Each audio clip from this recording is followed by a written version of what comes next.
نغفره ونؤمن به ونتوكل عليه ونعوذ بالله من شرور أنفسنا ومن سيئات أعمالنا من يهد الله فلا مضل له ومن يضلل فلا هادي له وأشهد أن لا إله إلا الله وأن محمدا عبده ورسوله الذي أرسله بالحق بشيرا ونذيرا وداعيا إلى الله بإذنه وسراجا منيرا فقد قال الله تعالى في كلامه المجيد وفي الفرقان الحميد أعوذ بالله من الشيطان الرجيم بسم الله الرحمن الرحيم سبحان الذي أسرى بعبده ليلا من المسجد الحرام إلى المسجد الأقصى الذي باركنا حوله لنريه من آياتنا إنه هو السميع البصير فقال رسول الله صلى الله عليه وسلم لما كذبتني قريش قمت في الحجر فجل الله لي بيت المقدس فاتفقت أخبرهم عن آياته وأنا أنظر إليه أو كما قال النبي صلى الله عليه وسلم وقال الله تعالى في آية الأخرى إن الله ملائكته يصلون على النبي يا أيها الذين آمنوا صلوا عليه وسلموا تسليما اللهم صل على محمد وعلى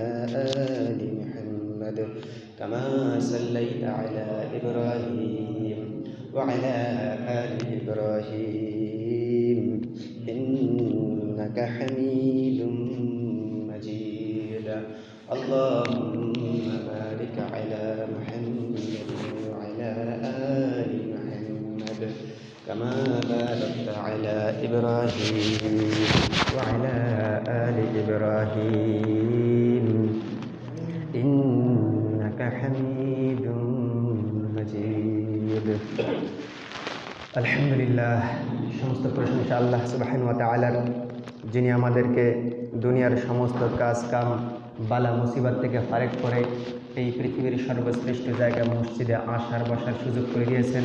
এই জন্য আল্লাহর দরবারে শুকরিয়া আদায় করি আলহামদুলিল্লাহ। সম্মানিত উপস্থিতি, আমরা যেই মাসটা অতিক্রম করছি সেই মাসটার নাম হচ্ছে রজব মাস। এই রজব মাসের বিভিন্ন ঐতিহাসিকদের মত, এই রজব মাসের 27 তারিখে সম্ভাবনা আছে আল্লাহ রাসূলের মিরাজের ঘটনা সংঘটিত হয়েছিল। এটা চূড়ান্ত কোনো মত নয়, বিভিন্ন ধরনের মতভেদ আছে। আর এই মিরাজ নিয়ে বিভিন্ন হাদিস গ্রন্থ, ঐতিহাসিক বেত্তাগণ, ইতিহাসবিদগণ এরা আসলে তারিখটা দিয়ে অতটা গুরুত্ব, অতটা সংরক্ষণ করা, অতটা বেশি প্রাধান্য দিতেন না। তারা শুধু এখান থেকে শিক্ষাটাকে, এর আমলটাকে, এটাই তাদের বেশি গ্রহণযোগ্যতা ছিল। এই জন্য এই যে তারিখের বিষয় অতটা নিশ্চিত না, অভিমত আছে রজব মাসের 27 তারিখে সম্ভাবনা আছে আল্লাহ রাসূলের মিরাজ সংঘটিত হয়েছিল। তাই মিরাজ সম্পর্কে আল্লাহ সুবহানাহু ওয়া তাআলা সূরা বনী ইসরাঈলের প্রথম আয়াতে বলেন সুবহানাল্লাযী আসরা বিআবদিহি লাইলাম মিনাল মাসজিদিল হারাম ইলাল মাসজিদিল আকসাল্লাযী বারাকনা হাওলাহু। পূত পবিত্র মহান সেই সত্তা আল্লাহ, যিনি তার বান্দাকে ইসরা করিয়েছেন, মিরাজ করিয়েছেন মিনাল মাসজিদিল হারাম ইলাল মাসজিদিল আকসা, মসজিদ হারাম থেকে শুরু করিয়া মসজিদে আকসা বাইতুল মুকাদ্দাস পর্যন্ত ইসরা করিয়েছেন। কেন ইসরা করিয়েছেন, কেন মিরাজ করিয়েছেন? লিনুরিয়াহু মিন আয়াতিনা, যেন আমি আমার নিদর্শনগুলো আমার বান্দা অর্থাৎ মুহাম্মদুর রাসূলুল্লাহ সাল্লাল্লাহু আলাইহি ওয়াসাল্লামকে দেখাইতে পারি। আল্লাহ সুবহানাহু ওয়া তাআলা বলতেছেন, কেন দেখাবেন আল্লাহ তার নিদর্শনগুলো কেন দেখাবেন? হযরত আয়েশা রাদিয়াল্লাহু তাআলা আনহা বলেন, আমি একদিন রাসূলুল্লাহ সাল্লাল্লাহু আলাইহি ওয়াসাল্লামকে জিজ্ঞেস করলাম, ইয়া রাসূলুল্লাহ, আপনার জীবনে উহুদের প্রান্তে যে কষ্টটা পেয়েছিলেন, দান দান মোবারক শহীদ হয়ে গেল, অনেক কষ্ট স্বীকার করেছিলেন, এর থেকে বেশি দুঃখ কষ্ট কি আপনার জীবনে কখনো ঘটেছিল কিনা? তিনি বর্ণনা করেন, আল্লাহ সুবহানাহু ওয়া তাআলা যখন ইসলামের দাওয়াত কার্যক্রম চালানোর জন্য নির্দেশ দিলেন, মানুষদেরকে দ্বীনের পথে দাওয়াত দেওয়ার জন্য বললেন, আমি দ্বীনের দাওয়াত দেওয়া শুরু করলাম। দাওয়াত দিতে দিতে আমার কুরাইশ বংশের লোকজন, আমার আত্মীয় স্বজন আমার বিরুদ্ধে খেপে গেল, আমাকে নানান ধরনের নির্যাতন করা শুরু করলো, আমার কথা কেউ রাখলো না। আমি নিরুপায় হইয়া আমার মামার দেশ তায়েফে গেলাম। তায়েফে গিয়ে দ্বীনের কার্যক্রম করা শুরু করে দিলাম। মনে করেছিলাম মামার দেশ, ছোট্টবেলার সাথীরা আমার কথা রাখবে, দ্বীনের দাওয়াত কবুল করে নিবে। তারা আমার দাওয়াত কবুল করলো না, করলোই না। ছোট ছোট বাচ্চাদেরকে লেলিয়ে দিল আমার গায়ে পাথর মারার জন্য। নিষ্ঠুর তায়েফবাসী আমার গায়ে পাথর ছুঁড়ে মারল। পাথর মারতে মারতে এমন রক্তাক্ত আমাকে করলো, আমার শরীরের একটা লোম পর্যন্ত বাকি ছিল না। আমার শরীর রক্তাক্ত হওয়ার জন্য আমার পুরো শরীর রক্তাক্ত হয়ে গেল। মায়ের খেয়ে একটা জায়গায় বসলাম, আকাশের দিকে তাকিয়ে দেখলাম এক টুকরা মেঘ। দেখলাম মেঘের ভিতরে হযরত জিবরাইল আলাইহিস সালাম আসতেছেন, সাথে পাহাড়ের দুই ফেরেশতা সাথে করে নিয়া। জিবরাইল আলাইহিস সালাম বলেন, ইয়া রাসূলুল্লাহ, আপনার সাথে যে ঘটনাগুলো ঘটেছে সমস্ত কিছুই আল্লাহ সুবহানাহু ওয়া তাআলা দেখছেন। আল্লাহ সুবহানাহু ওয়া তাআলা পাহাড়ের ফেরেশতা পাঠিয়ে দিয়েছেন, আপনি যেই নির্দেশ দিবেন এই পাহাড়ের ফেরেশতারা সেই নির্দেশ পালন করবে। পাহাড়ের ফেরেশতারা আল্লাহ রাসূলকে বলেন, ইয়া রাসূলুল্লাহ, আপনি নির্দেশ দিন, এই তায়েফবাসী আপনার সাথে যেই বেয়াদবি করছে, আমরা কি পাহাড় দিয়ে চাপা দিয়ে তাদেরকে শেষ করে দিব কিনা? আল্লাহ রাসূল সাল্লাল্লাহু আলাইহি ওয়াসাল্লাম বলেন, ও ফেরেশতারা, তোমরা কাদেরকে শেষ করে দিবা? ওদেরকে শেষ করো না। ওরা ইসলামের দাওয়াত কবুল করে নাই, একদিন ওদের সন্তানগুলো ইসলামের দাওয়াত কবুল করবে, ওদেরকে তুমি শেষ করে দিও না।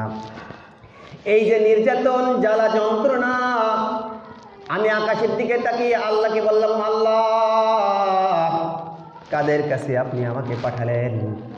এই যে দুঃখ কষ্ট নিয়ে মক্কায় ফেরত গেলাম, ইতিমধ্যে আমার মক্কার আমার চাচা মারা গেল, আমার সাহায্যকারী স্ত্রী মারা গেল, আমার আর সাহায্যকারীর মতো কেউ ছিল না।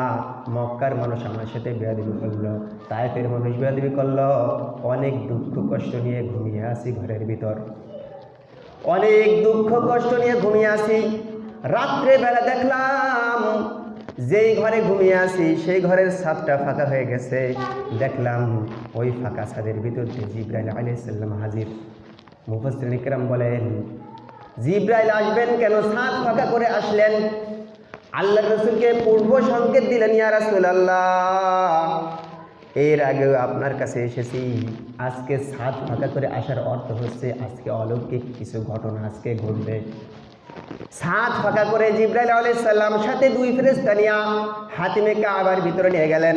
হাতিমে কাবায় নিয়া আল্লাহ রাসূল সাল্লাল্লাহু আলাইহি ওয়াসাল্লামের বক্ষকে ফেললেন, ফাড়ার পরে ভিতরে পার্টস পত্র বাইর করলেন, সমস্ত কিছু জমজমের পানি দিয়ে ধুয়ে হিকমত আর ইলম পূর্ণ পেয়ালা নিয়ে আসছিলেন। ওই হিকমত আর ইলম বুকের ভিতরে ঢুকাই দিয়া বুকটাকে সুন্দর করে আবার ঠিক করে দিলেন। বুরাক নিয়ে আসলেন সাথে করিয়া। বুরাকের আকৃতি ঘোড়া আর গাদার মিডিল পয়েন্টে মাঝামাঝি একটা জন্তু, যার রং হচ্ছে সাদা। জিবরাইল আলাইহিস সালাম বলেন, ইয়া রাসূলুল্লাহ, আপনি এখন বুরাকের পিঠে আরোহণ করেন। বুরাক একটু অস্বাভাবিক আচরণ করলো, একটু নড়াচড়া করলো। বুরাকরে জিবরাইল বলেন, ও বুরাক, তুমি কার সাথে বিয়াদবি করতেছ? তুমি কি জানো তোমার পিঠে আজকে কি সওয়ার হবে? এই আসমান জমিন, আল্লাহর পরে যার মর্যাদা, আল্লাহর পরে যার মর্যাদা, আল্লাহ এবং মুহাম্মদুর রাসূলুল্লাহ সাল্লাল্লাহু আলাইহি সাল্লামের মাঝে আর কোনো ব্যক্তির এত মর্যাদা কারোর এই পৃথিবীতে হয় নাই, কোনোদিনও হবে না। এই কথা যখন শুনল, বুরাক স্থির হয়ে গেল। টেনশনে পুরো বুরাকের সমস্ত শরীর ঘেমে গেল। বুরাক স্থির হয়ে গেল। আল্লাহ রাসূল সাল্লাল্লাহু আলাইহি ওয়াসাল্লাম বুরাকে উঠে বসলেন। বুরাক চলা শুরু করলো। আল্লাহ রাসূল সাল্লাল্লাহু আলাইহি ওয়াসাল্লাম বলেন, বুরাকের যে গতি, এত গতি, বুরাকের দৃষ্টিসীমা যেখানে শেষ হয় এক লাফে সেখানে চলে যায়। এত দ্রুত গতি সম্পূর্ণ বুরাক আমাকে নিতে নিতে বাইতুল মুকাদ্দাসে নিয়ে গেল। এর ভিতর বহুত ঘটনা, এত কথা বলতে গেলে সময় নেই। একবারে বাইতুল মুকাদ্দাস নিয়ে গেল। বাইতুল মুকাদ্দাসে গেলাম। পূর্বের নবীগণ বুরাককে যেই খুঁটির সাথে বাঁধতেন, আমি সেই খুঁটির সাথে বাঁধলাম। জিবরাইল আলাইহিস সালাম আমাকে নিয়ে বাইতুল মুকাদ্দাসে উপস্থিত হলেন। দেখলাম পূর্ববর্তী যত নবী রাসূল, সমস্ত নবী রাসূলকে আল্লাহ সুবহানাহু ওয়া তাআলা একত্রিত করেছেন। জিবরাইল আলাইহিস সালাম বলেন, ইয়া রাসূলুল্লাহ, এই মানুষগুলা আপনার ইমামতির জন্য অপেক্ষা করেন। আপনি যান, মুসাল্লায় যান, আপনি এদের ইমামতি করবেন। ইমামতি করলেন, 2 রাকাত নামাজ পড়লেন তাহাজ্জুদের ওয়াক্তে। নামাজ পড়ে শেষ, জিবরাইল আলাইহিস সালাম বলেন, ইয়া রাসূলুল্লাহ, আপনি কি জানেন আপনি কাদের ইমামতি করলেন? আল্লাহ রাসূল বলেন, আমি জানি না। জিবরাইল আলাইহিস সালাম বলেন, ইয়া রাসূলুল্লাহ, আপনাকে নবীগণের সর্দার, নবীগণের ইমাম হিসেবে আল্লাহ সুবহানাহু ওয়া তাআলা এই নবীদের ইমাম আপনাদের বানাই দিয়েছেন। নবীগণের ইমাম আল্লাহ রাসূল কি সাইয়্যিদুল মুরসালিন। সাইয়্যিদুল মুরসালিন মানে কি? নবীগণের সর্দার, নেতা। সাইয়্যিদ মানে নেতা। কে? মুহাম্মদুর রাসূলুল্লাহ। সাইয়্যিদুনা মানে কি? আমাদের নেতা। আমাদের নেতা কে? নবীগুলোর সর্দার, নবীদের নেতা, আমাদের নেতা, সবাই নেতা। কে সে? মুহাম্মদুর রাসূলুল্লাহ সাল্লাল্লাহু আলাইহি ওয়াসাল্লাম। আমাদের মুহাম্মদুর রাসূলুল্লাহ সাল্লাল্লাহু আলাইহি ওয়াসাল্লাম আমাদের নেতা। এই নেতা নির্বাচন করেছেন কে? আল্লাহ সুবহানাহু ওয়া তাআলা।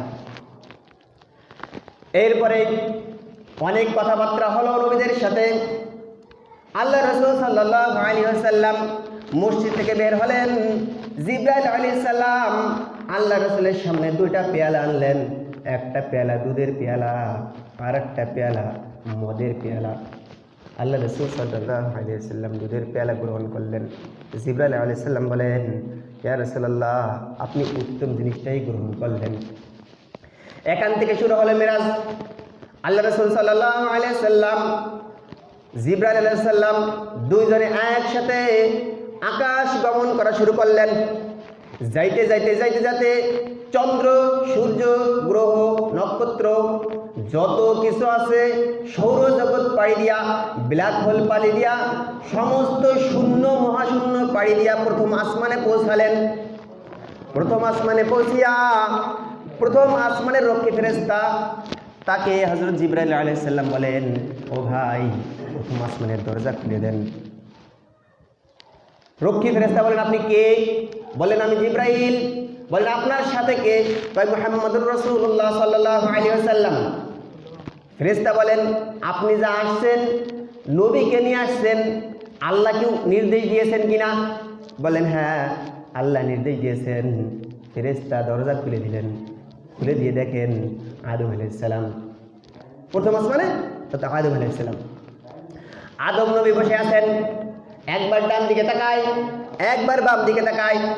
ডান দিকে যখন তাকান মুস্কি মুস্কি হাসেন, বাম দিকে যখন তাকান তিনি কান্না করেন। ঘটনা কি? ঘটনা হচ্ছে এই, আদম নবীর যত সন্তান 2 ভাগে বিভক্ত হবে। এক পক্ষ ডানপন্থী যারা, ইসলামপন্থী যারা, তারা জান্নাতে। যখন আদম নবী ডান দিকে তাকান দেখেন তার জান্নাতি সন্তানগুলা এই সন্তানগুলো দেখে তিনি হাসেন। এরপরে যখন বাম দিকে তাকান, বামপন্থী কাফের, মুশরিক, বেঈমান, কোরআন বিরোধী যারা, তারা জাহান্নামী। ওই জাহান্নামীদের দিকে যখন দৃষ্টি দেন তখন দেখে কান্না, দুঃখে কষ্টে কান্না করেন, হায় আমার সন্তানগুলো জাহান্নামী হয়ে গেল। এই কষ্টে আদম নবী কান্দেন। আদম নবীর সাথে আল্লাহ রাসূলের কথোপকথন হলো। এরপরে আবার শুরু করলেন যাত্রা।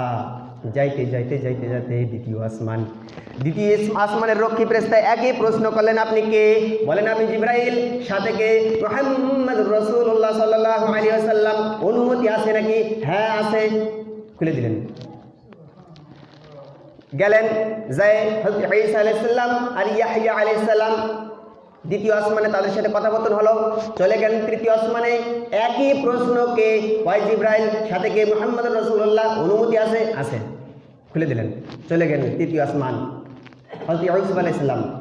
আবার সেই চতুর্থ আসমান, একই কথা, রক্ষী ফেরেশতা কে? জিবরাইল, সাথে কে? মুহাম্মদুর রাসূলুল্লাহ। আল্লাহর অনুমতি আছে? আছে। এই যে বারবার অনুমতি নিয়েছেন কে? আল্লাহ। তারপরে অনুমতি, কারণটা কি? এই আসমান জমিনের সর্বশ্রেষ্ঠ মেহমান মুহাম্মদুর রাসূলুল্লাহ, তার থেকে সর্বশ্রেষ্ঠ মেহমান, সম্মানিত মেহমান আকাশের নিচেই, জমিনের উপরে, পুরো মহাবিশ্বে তার উপরে সম্মানিত কেউ নাই, তারপরও তার অনুমতি লাগবে। কেন? এখান থেকে একটা শিক্ষা, যত বড়ই দামি হোক, সম্মানী হোক, কারোর বাড়ি, কারোর জায়গায় যাইতে হলে তার অনুমতি নিতে হবে। এখান থেকে শিক্ষা এইটা। বিশাল বড় হুজুর হয়ে গেছি, বিশাল বড় নেতা হয়ে গেছি, বিশাল বড় খেতা হয়ে গেছি, আর একজনের বাড়িতে যাবো, অনুমতি ছাড়া হবে না। শিক্ষা দিলেন যে আল্লাহ নবীর উপরে সম্মানিত মানুষ কেউ নাই, তাকেও অনুমতি নিয়ে যাইতে হবে। আমরা তো অনুমতি নেই না, কারো বাড়ি ঢুকতে গেলে হঠাৎ করে ঢুকে পড়ি, কিটা কোন ব্যবস্থায় আছে কিনা আছে, আমাকে দেখার কোনো দরকার নেই, বাস বিচার নেই। এখান থেকে শিক্ষা হচ্ছে আমাদের অনুমতি নিতে হবে। চলে গেলেন পঞ্চম আসমানে, হারুন আলাইহিস সালাম। চলে গেলেন ষষ্ঠ আসমানে, হযরত মুসা আলাইহিস সালাম। চলে গেলেন সপ্তম আসমানে যে দেখেন হযরত ইব্রাহিম আলাইহিস সালাম। ইব্রাহিম আলাইহিস সালাম বাইতুল মামুরে হেলান দিয়ে বসে আছে। দেখেন কিছু কিছু বাচ্চাদেরকে নিয়ে পড়াচ্ছেন হযরত ইব্রাহিম আলাইহিস সালাম। আল্লাহ রাসূল গেলেন, যা দেখেন ইব্রাহিম আলাইহিস সালাম সপ্তম আসমানে। ইব্রাহিম আলাইহিস সালাম বাইতুল মামুরে হেলান দিয়ে বসে আছেন, বাচ্চাদেরকে পড়াচ্ছেন। বলেন কি এই বাচ্চা কারা? ইব্রাহিম আলাইহিস সালাম আল্লাহ রাসূল জিজ্ঞাসা করেন, এই বাচ্চাগুলো কারা? কয় এই বাচ্চাগুলো তারা, বাচ্চা যারা ছোট ছিল, মায়ের গর্ভে ছিল, যেই সব পিতা মাতা বাচ্চাদেরকে হাফেজ আলেম বানানোর নিয়ত করেছিল, কিন্তু তারা হাফেজ আলেম হওয়ার আগে মৃত্যুবরণ করেছে। এই মা বাপের ইচ্ছা পূরণ হওয়ার আগেই মৃত্যুবরণ করেছে। আল্লাহ সুবহানাহু ওয়া তাআলা ওই ইচ্ছার কারণে ওই সন্তানদেরকে দ্বীনি ইলম শিক্ষার ব্যবস্থা আমি ইব্রাহিমের মাধ্যমে করে দিয়েছেন। এই কথা বলতেছেন কেন?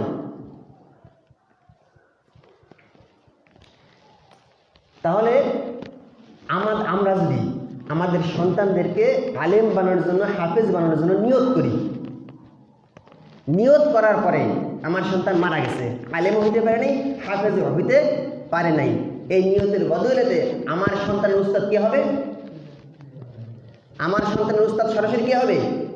জাতির পিতা ইব্রাহিম আলাইহিস সালাম। কত বড় সৌভাগ্য না? কিন্তু আফসোস, দুর্ভাগ্য, আমরা মাদ্রাসায় পড়াতে চাই না, হাফেজ বানাতেছে না, আলেম বানাতেছে না। কি দুর্ভাগ্য, কি আফসোস। মাঝে মাঝে চিন্তা করি, অনেক বিষয় নিয়ে চিন্তা করি যে মানুষ কি একটা ঘোরের ভিতরে আছে, ধোকার ভিতরে আছে। সন্তানদেরকে মাদ্রাসায় পড়াতে চায় না। মাদ্রাসায় পড়ালে কি হবে? কয় কি করে খাবে, কি করে খাবে? এটা কোনো কথা হলো? পুরো ইলম অর্জন করার দরকার নেই, হাফেজ বানান। বিভিন্ন এলাকায় নুরানি মাদ্রাসা আছে, নুরানি মাদ্রাসা 3 পর্যন্ত পড়ান, কোরআন শরীফ ভালো করে পড়ুক, মাসলে পড়াশুনো, ইমান শিখুক, এগুলো ফরজ, এগুলো শিখুক। এরপরে ডাক্তার, ইঞ্জিনিয়ার, জজ, ব্যারিস্টার সব কিছু হওয়া লাগবে, বানান পরে। কিন্তু দ্বীনি ইলম অর্জন করাইতে সবাইকেই হবে, সবাই করে ফরজ, প্রত্যেকটা পিতা মাতার করে ফরজ তার সন্তানদেরকে দ্বীনি ইলম শিক্ষা দেওয়া। কিন্তু আমরা তা করবই না। বাংলা শিখতেছে কি বাংলা, সেটা আমার মাঝে মাঝে বুঝিয়ে আসে না। কি বাংলা সে, কি যে বাংলা সে আমার বুঝিয়ে আসে না। বাংলা রিডিং করতে পারে না, ইংরেজি রিডিং করতে পারে না। 10, 9, 10 বিএ অনার্স পাস করে ফেলেছে, বিএ অনার্স পাস করা শেষ, তাও বাংলা ইংরেজি রিডিং করতে পারে না। আর এর পিছনে টাকা পয়সা অর্থ শ্রম সব দিচ্ছে, তারপরে বাচ্চাকে কোরআন শিখাবে না, বাচ্চাকে নামাজ শিখাবে না। কি একটা ঘরের ভিতরে আছে। নামাজ শিখান, কোরআন শিখান, হাদিস শিখান, এরপরে তাদের ডাক্তার, আমাদের ডাক্তার লাগবে তো, ডাক্তার লাগবে না? ডাক্তার যদি না হয় আমার চিকিৎসা কে করবে? ভর্তি কাজ হয়ে যাবে। মনে করেন আমার ক্যান্সার হয়েছে, এই ভর্তি কাজ হয়ে যাবে, আমার ডাক্তার লাগবে না? ডাক্তার তো বানাতে হবে, ডাক্তার বানানো ফরজ উম্মতের জন্য, কিন্তু আগে তার আগে দ্বীনি ইলম শিক্ষা দিতে হবে, তো সেই শিক্ষা আমরা দিচ্ছি না। তো যাই হোক, আমাদের নিয়ত যদি এরকম থাকে আমার সন্তানকে হাফেজ বানাবো, আলেম বানাবো, এই নিয়ত বাস্তবায়ন হওয়ার আগে আমার সন্তান যদি মারা যায়, আমার সন্তানের সরাসরি উস্তাদ হবে কে? ইব্রাহিম আলাইহিস সালাম। কত বড় সৌভাগ্য! ইব্রাহিম নবী আল্লাহ রাসূলকে নির্দেশ করেন, ইয়া রাসূলুল্লাহ, আপনার উম্মতদেরকে জানিয়ে দিবেন বেহেশত এমন একটি জায়গা, বেহেশতের মাটি সুগন্ধি সুঘ্রাণ আসবে, পানি স্বচ্ছ মিষ্টি মিষ্টান্ন পানি, বেহেশত জায়গাটা একদম ফাঁকা বিরান, কোনো গাছগাছালি নাই, ঘর বাড়ি নাই। আপনার উম্মতদেরকে শিক্ষা দিবেন, ও উম্মতেরা, সুবহানাল্লাহ, আলহামদুলিল্লাহ, লা ইলাহা ইল্লাল্লাহ, আল্লাহু আকবার, এইগুলো বেশি বেশি জপতে থাকবেন। সুবহানাল্লাহ বলবেন, আলহামদুলিল্লাহ বলবেন, লা ইলাহা ইল্লাল্লাহ বলবেন, আল্লাহু আকবার বলবেন। এই বাক্যগুলোর তাসবিহ জপবেন, যত বেশি তাসবিহ জপবেন ওই খালি জান্নাত জায়গায় গাছ হবে। প্রত্যেক সুবহানাল্লাহ গাছ জ্বালাবে, আলহামদুলিল্লাহ গাছ জ্বালাবে, আল্লাহু আকবারে গাছ জ্বালাবে, লা ইলাহা ইল্লাল্লাহ। এই মাসনুন 4টা তরিকা, 4টা জিকির শিক্ষা দিলেন ইব্রাহিম আলাইহিস সালাম। আমাদের নবীকে বললেন, ইয়া রাসূলুল্লাহ, আপনার উম্মতদেরকে 4টা জিকির শিক্ষা দিবেন। 4টা জিকির কে শিক্ষা দিবেন? জান্নাতের জায়গাটা ফাঁকা, এই জিকির করবে আর জান্নাতে নিয়ামত ভরপুর হবে। এই জিকির করবে, জান্নাতে বড় বড় গাছ হবে, বড় বড় বিল্ডিং হবে, নিয়ামতে ভরপুর হয়ে যাবে। জানেন কেন? জান্নাত কিন্তু ফাঁকা, জান্নাত ভরপুর করে নিয়ে যাইতে হবে। এই জিকির ইব্রাহিম নবী আমাদের শিক্ষা দিয়েছেন। আমরা জিকির করবই না, জিকির করি না। ওই যে গান বাজাই দিই, সকালবেলা আমরা টিভি ছেড়ে দিই, বাচ্চারা টিভি দেখে, বাবা দেখো টিভি দেখো, গান শেখো, ড্যান্স শেখো। ওই গান গাবা, ড্যান্স করবা, নৃত্য করবা, স্পোর্টস করবা, হাবি জাবি সাইজা সব কিছু শিখাচ্ছি আমি, কিন্তু জিকির শিখাই না আমি আব্বা। জানিয়ে রাখবেন, জেনে রাখেন, স্পষ্ট হাদিস, আপনি বাবা, আপনি পিতা, আপনি মা, আপনি বড় ভাই, যেই হন না কেন, আপনি আপনার সন্তান, আপনার ভাই, আপনার বোন, আপনার মেয়ে, আপনার বউ, আপনার স্ত্রী, যাকেই আপনি টিভি দেখা শিখাইছেন, ওই টিভি দেখা শিখছে, আপনি একটা গুনাহের সিলসিলা জারি করে দিয়েছেন, আপনি মরে গেছেন, কবরে চলে গেছেন। ওই যে আপনি শিখাই দিয়েছেন গুনাহ, টিভি দেখা, আপনি শিখাই দিয়েছেন নাটক দেখা, আপনি শিখাই দিয়েছেন গান গানো, এই যে শিখাইছেন, ড্যান্স শিখাইছেন, যত কিছু শিখাইছেন, অপকর্ম শিখাইছেন, আপনি মরে গেছেন, বড় আল্লাহর ওলি বুজুর্গ হয়ে মরে গেছেন। তারপরে এই যে গুনাহ, বাচ্চারা গুনাহ করতেছে, মায়েরা গুনাহ করতেছে, আমার সন্তান গুনাহ করতেছে, আমার স্ত্রী গুনাহ করতেছে, আমার দেখা দেখে যত মানুষ গুনাহ করতেছে, সমস্ত গুনাহের আমলনামা আমি জান্নাতের ভিতরে থাকলেও আমার আমলনামা ওই কবরে যে যোগ হবে। আমরা শিখাচ্ছি নাচ, জ্ঞান, ডান্স, এগুলো শিখাচ্ছি, জিকির শিখাচ্ছি না। অথচ আল্লাহ রাসূল সাল্লাল্লাহু আলাইহি সাল্লাম ইব্রাহিম নবী বললেন, ইয়া নবী, আপনার উম্মতদেরকে শিক্ষা দিবেন সুবহানাল্লাহ, আলহামদুলিল্লাহ, লা ইলাহা ইল্লাল্লাহ, আল্লাহু আকবার। এই জিকির বেশি বেশি বেশি বেশি করবে, যত বেশি করবে জান্নাতের নিয়ামত তত বেশি ভরপুর হয়ে যাবে। চলে গেলেন সিদরাতুল মুনতাহায়, আকাশ 7 আসমান শেষ, চলে গেলেন সিদরাতুল মুনতাহায়। সিদরাতুল মুনতাহা এমন একটি জায়গা, ঊর্ধ্ব জগৎ নিম্ন জগতের বর্ডার। সিদরাতুল মুনতাহা সর্বোচ্চ চূড়ান্ত সর্বোচ্চ জায়গায় চলে গেলেন মুহাম্মদ রাসূলুল্লাহ। এর উপরে কেউ যাইতে পারে নাই, কোনোদিনও কেউ যাইতে পারবেও না। সর্বোচ্চ সম্মানিত স্থান, সর্বোচ্চে সিদরাতুল মুনতাহায় আল্লাহর নবী মুহাম্মদ রাসূলুল্লাহ সাল্লাল্লাহু আলাইহি সাল্লাম পৌঁছালেন। আল্লাহ সুবহানাহু ওয়া তাআলা সিদরাতুল মুনতাহায় 50 ওয়াক্ত নামাজ আল্লাহ রাসূলকে হাদিয়া দিলেন। নামাজ নিয়ে আসতেছেন, হাদিয়া নিয়ে আল্লাহ রাসূল আসতেছেন। মুসা আলাইহিস সালাম বলেন, ইয়া রাসূলুল্লাহ, আল্লাহ আপনারে কি হাদিয়া দিল?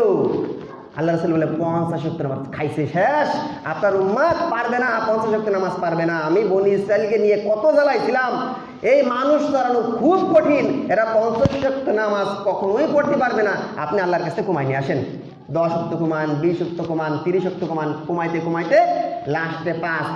মুসা আলাইহিস সালাম বলে কিনবে আরো কমাই নিয়ে আসেন। আল্লাহ বলেন আমার দ্বারা সম্ভব না, ওই 5 ওয়াক্ত। আল্লাহ বলেন ইয়া হাবিব, ইয়া রাসূলুল্লাহ, আমি দিয়েছিলাম 50 ওয়াক্ত, আপনার উম্মত যদি 5 ওয়াক্ত নামাজ সঠিকভাবে আদায় করে 50 ওয়াক্ত নামাজের সব আমি আল্লাহ দান করে দিব। সুবহানাল্লাহ। নামাজ দান করলেন। আল্লাহ রাসূল সাল্লাল্লাহু আলাইহি সাল্লাম জান্নাত দেখলেন, জাহান্নাম দেখলেন, বিভিন্ন পাপের শাস্তি কিভাবে হয় এইগুলো দেখলেন। আল্লাহ রাসূলকে জাহান্নাম ঘোরাঘুরি দেখাচ্ছেন জিবরাইল আলাইহিস সালাম। দেখেন কিছু লোককে শোয়ায় রাখছে মাটির সাথে, আর বড় বড় পাথর দিয়ে মাথায় আঘাত করতেছে। আযাবের ফেরেশতারা মাথায় আঘাত করতেছে, মাথা চূর্ণ বিচ্ছিন্ন হয়ে যাচ্ছে, আবার ঠিক হয়ে যাচ্ছে, আবার পাথর দিয়ে আঘাত করতেছে, মাথা চূর্ণ বিচ্ছিন্ন হয়ে যাচ্ছে, এভাবে চলতে আছে। আল্লাহ রাসূল সাল্লাল্লাহু আলাইহি সাল্লাম জিবরাইল আলাইহিস সালামকে বলেন, ও জিবরাইল, এই যে লোকগুলোকে এভাবে যন্ত্রণা দেওয়া হচ্ছে, আযাব দেওয়া হচ্ছে, এদের অপরাধটা কি অপরাধ? এই যে মাথাকে বাড়ো বড়ে ভাঙতেছে, চূর্ণ বিচ্ছিন্ন হয়ে যাচ্ছে, আবার ঠিক হয়ে যাচ্ছে, আবার ভাঙতেছে, এদের অপরাধটা কি? জিবরাইল আলাইহিস সালাম বলেন, ইয়া রাসূলুল্লাহ, এই লোকগুলো হচ্ছে আপনার সেই উম্মত যারা নামাজ, ফরজ নামাজের গুরুত্ব দিত না, নামাজ সঠিকভাবে পড়তো না, নামাজের সময় আসলে চিন্তা থাকতো অন্যটা। ফরজ নামাজের সময় গেছে, আজান হয়ে গেছে, নামাজ চিন্তা, ওই যে কাজ করতে হবে, এই করতে হবে, সেই করতে হবে, নামাজের চিন্তা নাই। এই যে নামাজের চিন্তা বাদ দিয়ে অন্য চিন্তা মাথার ভিতরে আনছে, এই অপরাধে ওই মাথাকে এইভাবে পাথর দিয়ে বাড়ো বড় চূর্ণ বিচূর্ণ করতেছে, আবার ঠিক আছে, আবার চূর্ণ বিচূর্ণ করতেছে। এরপরে দেখেন রক্তের সাগর, রক্তের নদী, কিছু লোক সাঁতার কাটতেছে, কুলে আসতেছে, বড় বড় পাথর জোর করে গলার ভিতরে ঢুকাই দিচ্ছে, গিলাই গিলাই খাওয়াচ্ছে বড় বড় পাথর। আল্লাহ রাসূল জিজ্ঞাসা করেন, ও জিবরাইল, এদেরকে এই শাস্তি কেন দেওয়া হচ্ছে? জিবরাইল আলাইহিস সালাম বলবেন, ইয়া রাসূলুল্লাহ, আপনার সেই উম্মত যারা হালাল রুজিতে সন্তুষ্ট ছিল না, সুদ খাইতো, সুদখোর উম্মত, সুদ খাইয়ে পেটটাকে ভরিছে, সুদকে হারাম জানে বর্জন করে নেই, সুদ খাইছে, এই সুদ খাওয়ার অপরাধে তাদেরকে এইভাবে বড় বড় পাথর জোর করে গিলানো হচ্ছে। সুদের অপরাধ, সুদ খাইতো, সুদ খাওয়া যাবে না? সুদ খাবেন তো? এরপরে দেখেন বড় বড় পিতলের নখ, পিতলের নখ বিশিষ্ট মানুষ নিজের মুখ একেবারে খামসায় খামসায় উঠাচ্ছে, শরীরের চামড়া ক্ষত বিক্ষত করতেছে। আল্লাহ রাসূল জিজ্ঞাসা করেন, ও জিবরাইল, এরা কারা? বলেন, আপনার উম্মতের ওই ধরনের লোক যারা গীবত শিকায়েত নিয়ে ব্যস্ত, নিজের আমলের খবর নাই, আর আকি ডাকি করছে, ওই নিয়ে গীবত শিকায়েত করে বেড়াতো। এই জন্য তারা নিজের পিতলের বড় বড় নখ, ওই নখ দিয়ে নিজের মুখ শরীর চূর্ণ বিচূর্ণ করে ফেলতেছে। এরপরে দেখেন একটা গর্ত, গর্তে উলঙ্গ নারী পুরুষ চিৎকার করতেছে, দেখে ওই গর্তের ভিতরে লেলিহান শিখার আগুন, আগুনের লেলিহান শিখায় একবার উপরে যাচ্ছে, আবার নিচে চলে যাচ্ছে, একবার উপরে যায়, একবার নিচে চলে যায়। আগুনের ভিতরে যন্ত্রণা চিৎকার চিৎকার করে কাতরাচ্ছে আর চিৎকার করতেছে। জিবরাইলকে বলেন, ও জিবরাইল, এরা কারা? আল্লাহ রাসূল সাল্লাল্লাহু আলাইহি ওয়াসাল্লাম বলেন, এরা হচ্ছে আপনার জেনাকার উম্মত, উম্মত উম্মত জেনাকার উম্মত, যাদের ঘরে বউ রয়েছে, স্বামী রয়েছে, বিবাহের অযোগ্য, তারা বিয়ে করবে না। বউ থুয়ে আর এক জায়গা পরকিয়া, স্বামী থুয়ে আর এক জায়গা পরকিয়া, এই যে জেনাকার, জেনাকারে নিয়ে শাস্তি এটা হচ্ছে। এই সব কিছু দেখে শুনে আল্লাহ রাসূল সাল্লাল্লাহু আলাইহি ওয়াসাল্লাম চলে আসলেন। সকালবেলা বসা আল্লাহ রাসূল সাল্লাল্লাহু আলাইহি ওয়াসাল্লাম কাবার চত্বরে। এরপরে আবু জেহেল আইছে, বাতিজা আজকে তোমার কোনো নতুন খবর টবর আছে? কয় আছে, কি আছে? কই যে আল্লাহ সুবহানাহু ওয়া তাআলা রাত্রের সামান্য অংশে আমারে মক্কা থেকে নিয়ে গেল বাইতুল মুকাদ্দাস, এখান থেকে নবীদের সর্দার ইমামকে ওই যে বিস্তারিত ঘটনা বললেন, এই যে মিরাজ গেলাম, 7 আসমান গেলাম, আসমান জমিন বেহেশত দোজখ, এই যে শাস্তি, সব কিছু নিয়ামত সব কিছু দেখলাম। দেখে শুনে বসলাম। আবু জাহেলের মাথা মতো খারাপ, কয় হয়ে গেছে, তুমি পুরো পাগল হয়ে গেছো, এবার আমি সবাইরে বলবো ভাতিজা বলবো, হ্যাঁ বলেন। সবাই যে বলতে লাগলো, এই যে মোহাম্মদ এই আজগুবি কথাবার্তা বলতেছে।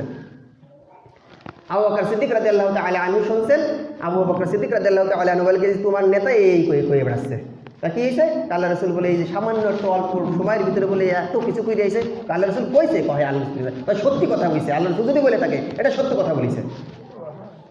মানুষজনকে জড়ো করল আবু জাহেল, সবাই জড়ো করল, দেখো মুহাম্মদ পাই কি, এই বলে সম্ভব এতটুকু রাতের মধ্যে এতটুকু সম্ভব?